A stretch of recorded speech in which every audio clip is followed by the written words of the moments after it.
Bonsoir à tous. Dans l'actualité ce soir, 5 nouveaux préfets à la tête des départements des collines de l'Ouémé, du Mono et du littoral de l'Alibori. C'est l'une des grandes décisions du Conseil des ministres en sa séance de ce mercredi 2 juin 2021. Qui sont-ils ces nouveaux préfets? Que pensent les Béninois de ces nominations? À suivre le dossier de la rédaction. C'est un lieu sûr de stockage des éléments numériques. Le Data Center national est en marche. Les premiers tests techniques ont été concluants. On en parle dans cette édition. Pré-collecte des déchets dans le Grand Nokoué. Des poubelles homologuées sont disponibles. Elles seront mises à la disposition des ménages. Une innovation dans la gestion des ordures au Bénin.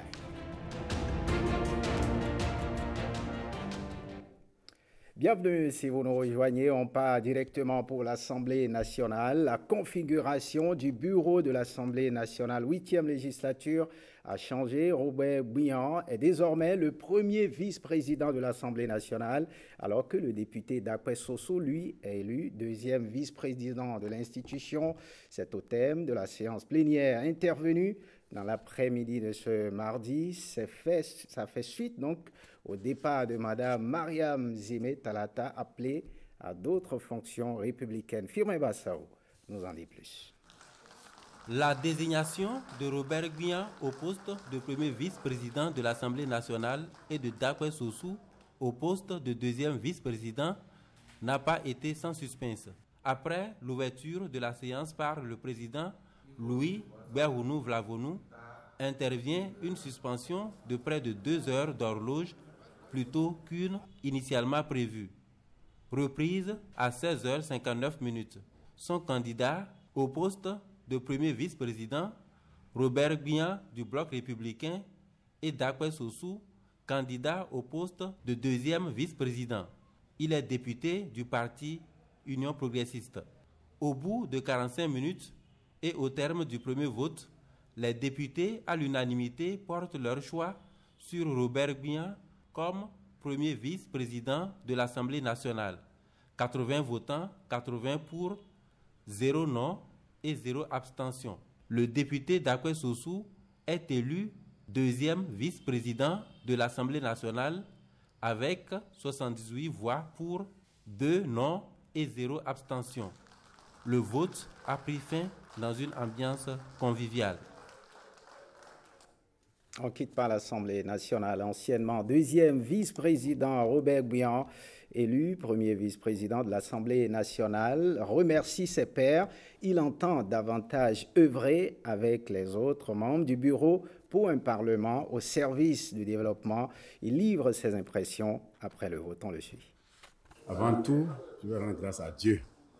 Et ensuite, je vais réitérer mes félicitations et mes remerciements au président Patrice Talon, surtout au duo Talon-Talata, qui a été élu et qui a prêté serment il y a quelques jours. Ici aujourd'hui, je suis élu pour le vice-président, c'est parce que Mme Talata a cédé cette place-là. Donc je lui souhaite beaucoup de succès, beaucoup de chance à son nouveau poste en tant que grand chancelier de la nation du Bénin. Je vais aussi féliciter les deux progressistes et aussi les collègues du groupe parlementaire Bloc républicain. Je vais les féliciter, les remercier pour avoir porté leur choix sur ma personne, sur ma modèle personne. Le défi, c'est le développement harmonieux de notre pays pour que le travail parlementaire soit au service du développement pour le bonheur de nos populations. Et on parle à présent du changement à la tête de nos préfectures, de certaines de nos préfectures. Bienvenue Dédéon, là on part directement pour le Mono. Bienvenue Dédéon, Milorhin, membre du parti Moël Bénin, prend les commandes de la préfecture du Mono, alors que certains analystes, parmi les plus éclairés, pronostiquaient l'entrée du jeune parti politique de Jacques Kayadji au gouvernement 1 de Patrice Talon 2. C'est au commandement qu'il a plu au chef de l'État de créer l'heureuse surprise qui fait ravaler leur salive aux mauvaises langues entre remerciements d'un partenaire politique important et reconnaissance d'une jeune compétente et dynamique. Voici le portrait du tout nouveau préfet du Mono avec Rachida Toubiamama. De bout en bout, il aura été aux côtés de ses pairs de Moël Bénin Dans la dynamique de la présidentielle d'avril 2021, une cheville ouvrière de tout premier choix dans la réélection du président Patrice Talon.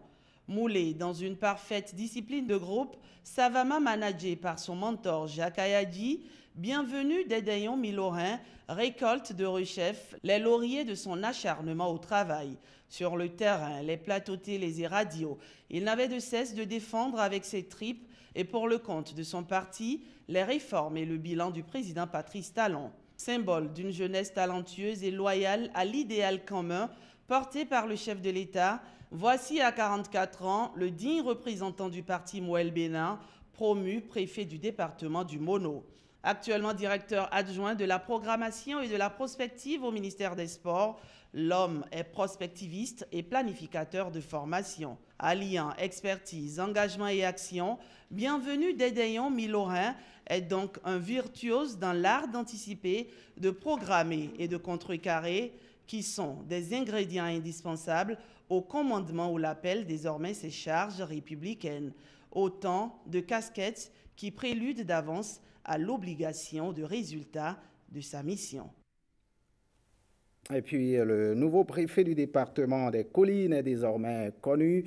Saliou Aboudou est nommé à la tête de cette préfecture en Conseil des ministres de ce mercredi 2 juin 2021. Il remplace Firmin Couton qui assurait l'intérim. Suivez son portrait.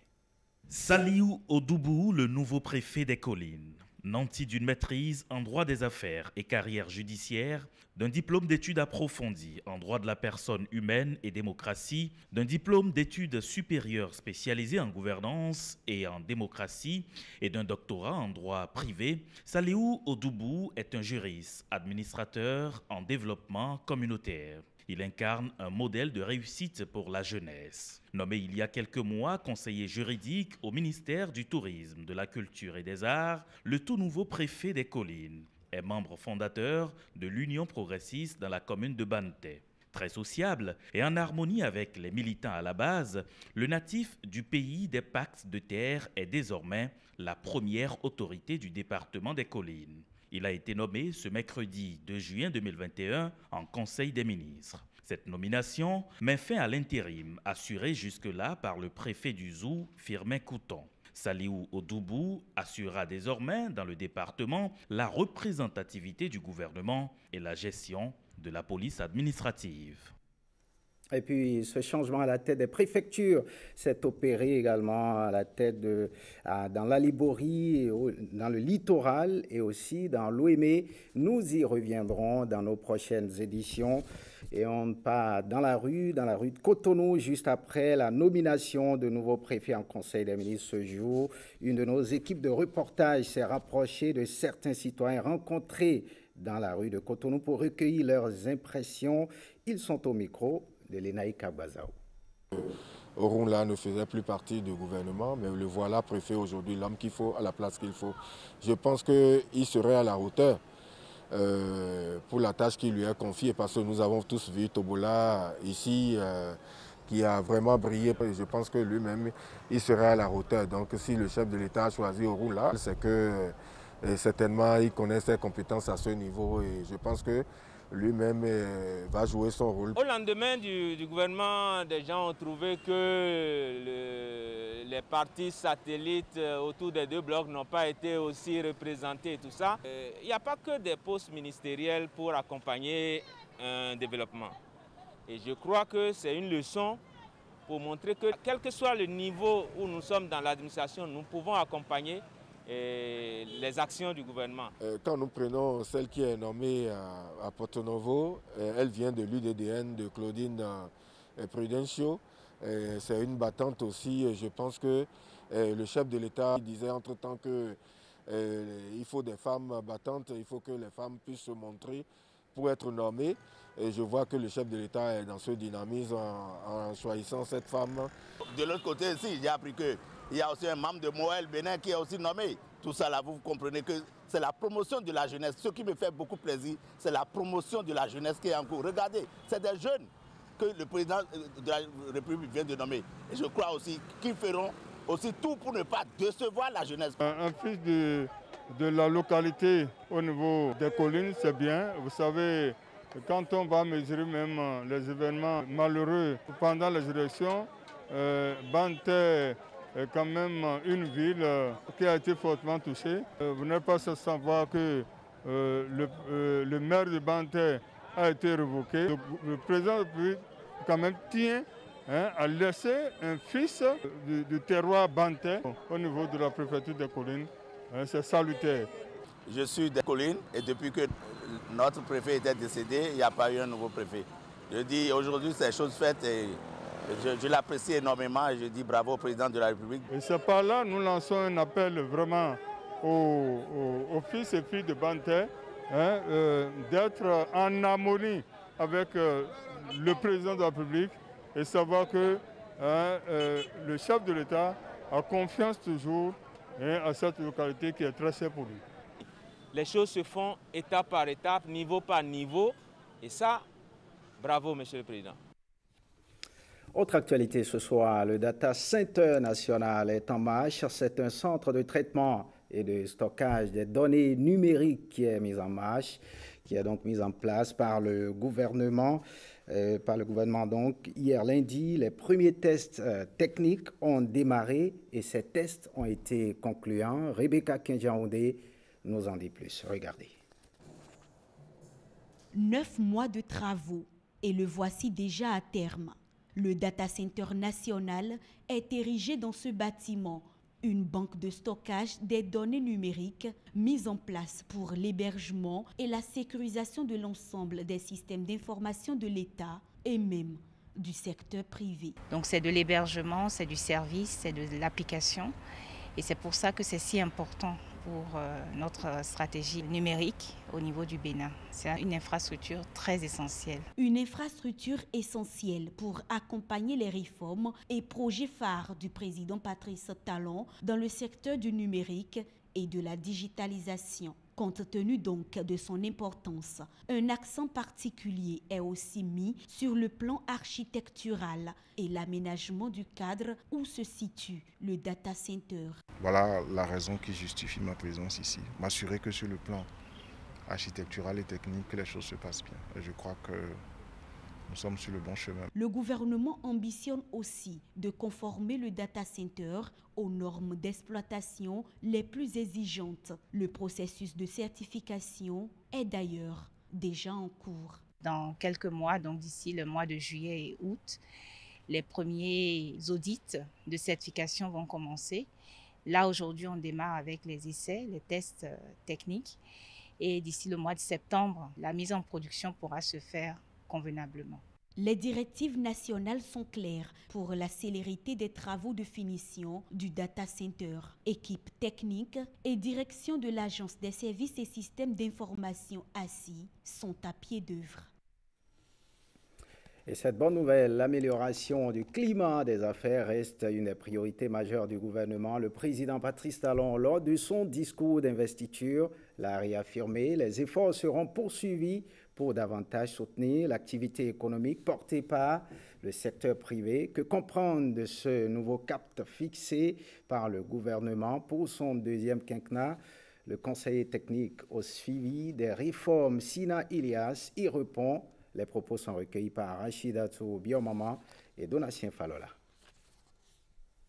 Quand on a fini de mettre en place le bureau d'information sur le crédit, quand on a fini de mettre en place le répertoire électronique des sûretés mobilières, ce qui reste maintenant au gouvernement, c'est de pouvoir maintenant mettre en place un système de garantie efficace pour permettre aux jeunes investisseurs, pour permettre aux jeunes entrepreneurs, pour permettre à tout chef d'entreprise qui n'a pas suffisamment de ressources pour pouvoir monter un projet ou qui n'a pas un titre foncier, une propriété mobilière, une propriété immobilière à mettre en grève, à se recourir à ces ressources de l'État, à ce système de garantie de l'État pour pouvoir accéder aux ressources. Mais c'était important d'abord de mettre en place un mécanisme efficace pour extirper les fraudeurs afin que ce soit véritablement les prêteurs qui ont de l'éthique qui puissent bénéficier de ce système de garantie. Le terreau est favorable pour l'activité économique. Nous avons par exemple de grands groupes comme Olam, numéro 1 en matière d'agro-business dans le monde, qui sont déjà installés au Bénin. quand vous êtes rassuré que vous avez une facilité d'accès à l'énergie électrique, que vous avez de la sécurité foncière, quand vous avez la certitude que au cas où vous aurez un litige dans vos affaires commerciales, vous avez une juridiction compétente qui a les meilleures procédures, qui pourra vous permettre véritablement d'obtenir rapidement justice. Et quand vous avez un trésor public entièrement transparent, un système fiscal entièrement transparent, il n'y a pas de raison de ne pas vouloir investir au Bénin.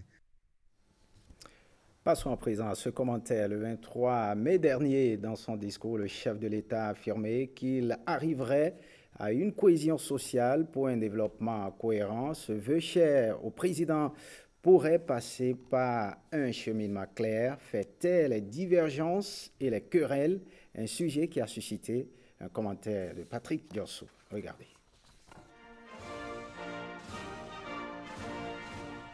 Nous devons tous croire en notre communauté de destin. Communauté de destin. Le destin, la destinée, la destination. 3 termes d'option solitaire initialement, véhiculant 3 thèmes d'obédience solidaire finalement. Primo, le destin. C'est l'ensemble des événements qui font l'avènement d'une vie. Vie humaine ici, événements qui ne dépendent pas de l'être humain, mais d'un être divin. Dieu, Yahvé, Jéhovah, Allah.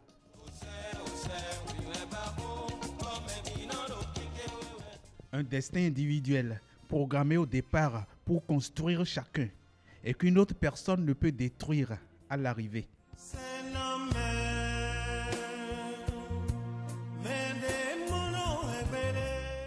L'on ne touche donc à l'être individuel que si son propre destin le vend à vil prix. Alors, malgré les divergences et au gré des convergences, lorsque ce destin se veut commun et collectif, il est indestructible et invulnérable parce qu'on détruit plus difficilement un fagot de bois qu'un unique bout de bois. Au regard de ce que nous parvenons à faire malgré nos divergences, nous devons nous convaincre qu'en étant plus unis, nous parviendrons à faire beaucoup plus. Seul, on est fort, mais ensemble, on est plus fort.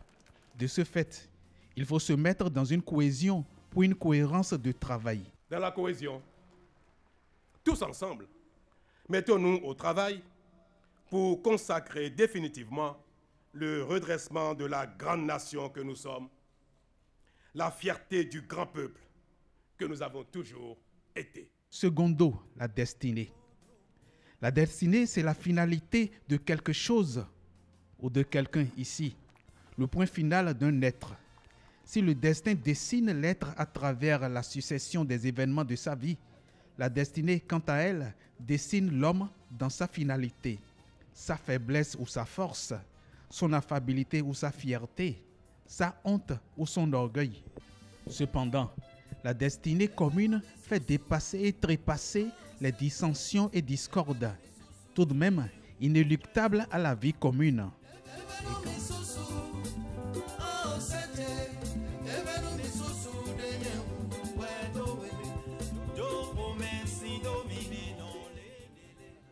Les dissentiments et ressentiments, quand même inévitables pour une vie communautaire, comme le sont les dents et la langue, obligés d'être ensemble pour la mastication et la déglutition des aliments, sans repos et sans répit lors des repas, en dépit de quelques blessures parfois infligées à la langue par les dents. Notre défi, notre leitmotiv doivent être de taire nos querelles pour nous consacrer à l'essentiel.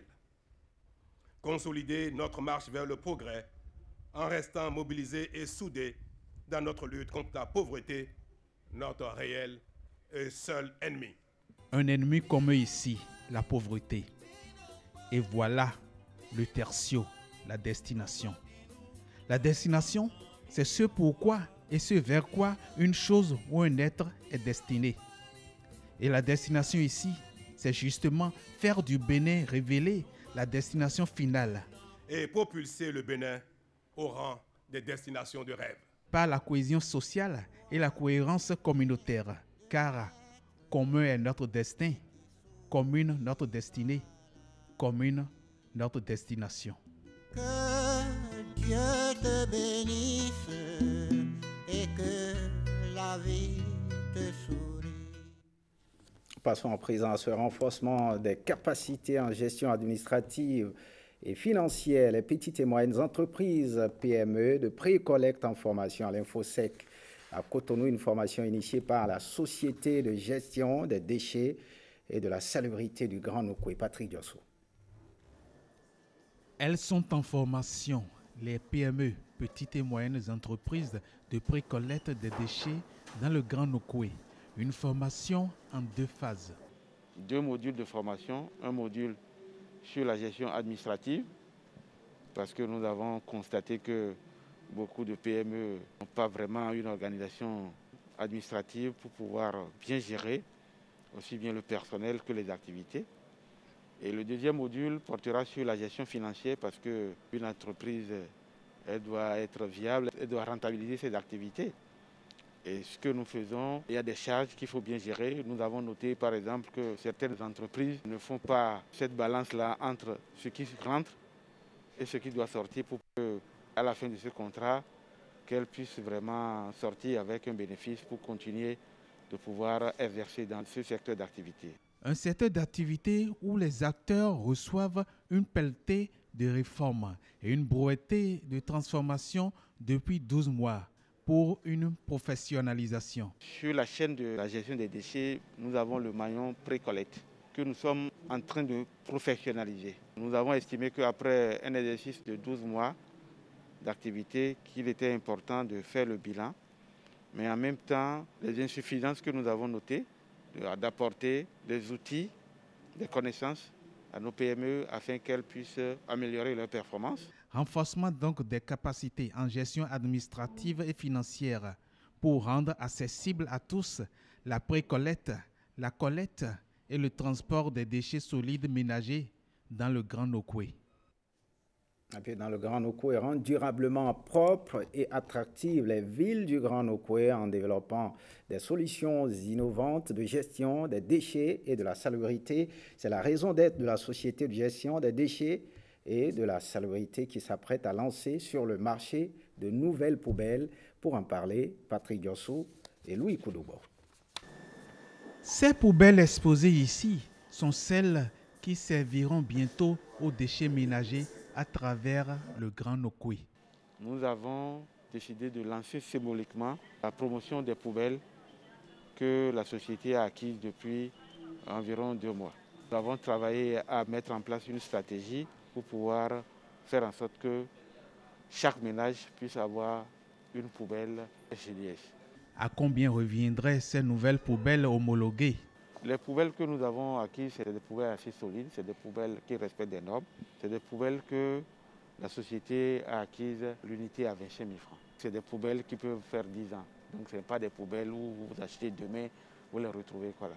Le gouvernement a décidé de mettre ces poubelles à la disposition des ménages au prix coûtant, c'est-à-dire 25 000 francs. Bientôt, des poubelles non rebelles aux ordures, mais bien belles, telles de l'ordure, pour rendre durablement plus belles les villes du Grand Nokoué. Le Nokoué qui se veut plus beau. Patrick Diosso, on passe à ces clarifications, le cadre de concertation plutôt bientôt avec ces poubelles homologuées de la Société de gestion des déchets qui seront vendues à 25 000 francs CFA. Après le Conseil des ministres ce jour, le porte-parole du gouvernement apporte des clarifications. Il est au micro de Jérôme Hongwa.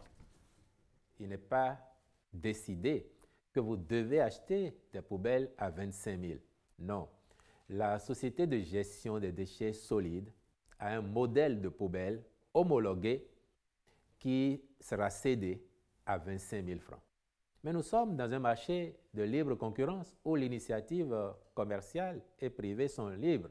Donc vous pouvez obtenir sur le marché vos poubelles homologuées à moins que ça. Si vous les trouvez à 5 000, à 10 000, même à 2 000 francs CFA et qu'elles correspondent aux standards, libre à vous d'aller les chercher. Mais je peux vous dire que la société a fait un large tour d'horizon, tenant compte des réalités, mais tenant compte aussi des disponibilités. Et je vous mettrai presque au défi de trouver la même gamme de poubelles homologuées que la société cède à 25 000 francs, de trouver donc cette même gamme de poubelles sur le marché, aussi bien sur nos marchés traditionnels qu'en grande surface au même prix. Donc, il y a déjà une part de social dans ce que fait la société en mettant ces poubelles à un coût légèrement en dessous de celui qui se pratique actuellement sur le terrain. Mais ensuite, si nous sommes dans nos quartiers, nous pouvons solidariser. Il est attendu que chaque ménage fasse l'effort d'avoir sa poubelle homologuée pour faciliter le travail aux agents qui viennent débarrasser nos maisons, nos quartiers de leurs ordures. Et vous avez dû noter, sur les années écoulées, les efforts costauds que le gouvernement a réalisés en faisant des investissements massifs, aussi bien pour l'acquisition de matériel d'assainissement que pour l'assainissement de notre cadre de vie. Je veux parler du projet asphaltage, par exemple, et vous avez vu de quels moyens modernes est dotée la société. Je suis sûr, monsieur le journaliste, que vous seriez choqué si vous entrez dans un quartier et que vous voyez les équipements de la société, vous voyez les agents de la société entreprendre de débarrasser une devanture d'une maison quelconque et que soulevant le panier qui serait un roseau ou un panier tressé, que le fond cède et que toutes les ordures se dispersent. Vous serez également choqué de voir que devant certaines maisons, les ordures sont entreposées, certes, dans des récipients, mais généralement parce qu'il y a des animaux en divagation, des chiens, des moutons et autres, les ordures se retrouvent au sol. Or, les agents de la société ne sont pas préposés au balayage des devantures, à l'assemblage des ordures avant que de les débarrasser. Et donc, il était utile pour la société, pour optimiser son travail et contribuer davantage à assainir notre cadre de vie, de faire en sorte que les poubelles dont nous allons nous doter soient conformes aux moyens modernes dont elles disposent et que cela facilite un peu plus la tâche à ces agents. Mais cela dit, j'ai parlé tout à l'heure de solidariser. Si vous êtes au quartier et que vous estimez que tout seul, débourser 25 000 francs pour avoir une poubelle homologuée ne vous est pas accessible, vous pouvez décider de vous consulter et de constituer un petit groupe de ménage à 3, 4, 5, pourquoi pas, de mutualiser et de prendre une poubelle homologuée que vous fixerez à un endroit que vous aurez décidé pour faciliter la tâche à tous. Le plus important étant que quand les agents de la société arrivent, qu'ils aient affaire à des équipements modernes qui n'altèrent pas trop vite les équipements de travail dont ils disposent et qui, in fine, rendent votre cadre de vie beaucoup plus attrayant, beaucoup plus propre pour le bien de tous. Et puis rendre son cadre de vie beaucoup plus sain pour se mettre à l'abri du coronavirus. 1er juin, date du rendez-vous de la deuxième dose du vaccin anti-Covid pour certains. Le ministre de la Santé et les représentants des structures du mécanisme COVAX en font partie, Jean-Claude James et Jean Norbimet. Sur ce même site du Palais des Congrès, il donnait le top de cette campagne de vaccination en tant que premier volontaire. 2 mois après, Benjamin Hunkpati se présente pour sa deuxième dose de vaccin, celui du laboratoire AstraZeneca. Comme vous pouvez le constater, nous sommes encore tous bien vivants, bien debout, bien portants. Et c'est pour dire à la population encore une fois que nous avons les vaccins au Bénin. Et il est question aujourd'hui que nous puissions sortir massivement pour nous faire vacciner. Les effets secondaires, qui sont pour la plupart du temps des effets secondaires mineurs, ne sont rien à côté du bénéfice qui est attendu de cette vaccination. En effet, lorsqu'on se vaccine contre la COVID-19, c'est quasiment 100% d'éviction de formes graves. Information confirmée par les représentants des organisations membres du mécanisme COVAX. Ils étaient aussi là pour leur deuxième dose. L'Organisation mondiale de la santé monitore les effets secondaires dans l'ensemble des pays, des 47 pays membres de l'OMS. Nous n'avons reçu aucun effet secondaire grave qui a été rapporté. La COVID-19 aujourd'hui est une crise surtout pour les droits des enfants. Leur santé, leur protection, leur éducation ont été affectées. Pour les enfants, pour nos enfants, pour leur avenir, pour nous, pour notre protection, vaccinons-nous. La vaccination contre la COVID-19 au Bénin, c'est le choix entre les vaccins des laboratoires AstraZeneca et Sinovac. Elle est ouverte à tout sujet âgé de plus de 18 ans. Ce journal se refait. Merci de l'avoir suivi. Bonne suite des programmes sur l'ORTB. Passe en vous.